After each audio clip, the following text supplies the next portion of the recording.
Representative Collier, for what purpose? Oh, Mr. Chairman, Mr. Speaker, will the gentleman yield for a question? Gentleman yield? Certainly. Gentleman yields. Chairman, I have a question about the negative impact that this has on the budget. And I understand you just stated that it's already been factored into this year's budget. So they've already accounted to the loss in the $21 million. That's correct, yes. Okay, so my concern is that there were other agencies that needed funding.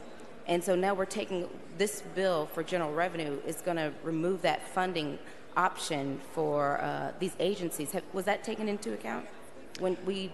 Well, it certainly was by me, and I presume it was by the appropriators as they kind of just made their decisions as to where money would go. For me, as I heard a lot of people saying they wanted unlicensed carry or carry without criminal history checks and things of that nature, I started thinking, well, what's the difficulty in getting an LTC? And so I started asking people, what are the impediments? And the number one impediment I heard was it just cost a lot of money, and $140 is a lot of money. So I went and looked at what it really cost us, and I found we're the third highest in the country. That fee was arbitrarily set in 1995, and I found that it's really not.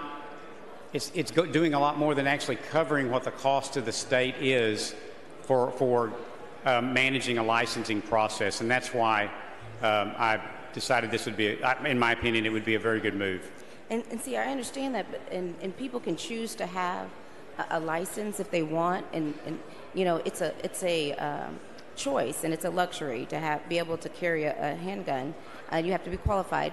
But my concern is that now, you know, we had public education that is needing funding, and I'm not purporting that I know everywhere where GR goes in the budget, but I just know that this is money that could have possibly been used for public education, for our foster care system, and this is money that we didn't have available for us this year. So I'm just a little concerned that we've taken money away for these necessary programs or agencies, and now we're giving a break to people who want to carry a handgun or a concealed handgun license. So that's just my only concern. I understand that completely, and that's a very reasonable discussion to have. And I think for me, I think that we were billing people for exercising what is their Second Amendment right and their right under the Texas Constitution.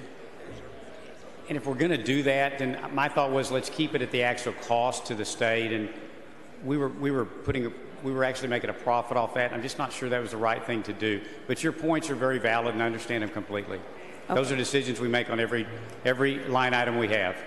All right. Thank you, Mr. Chairman.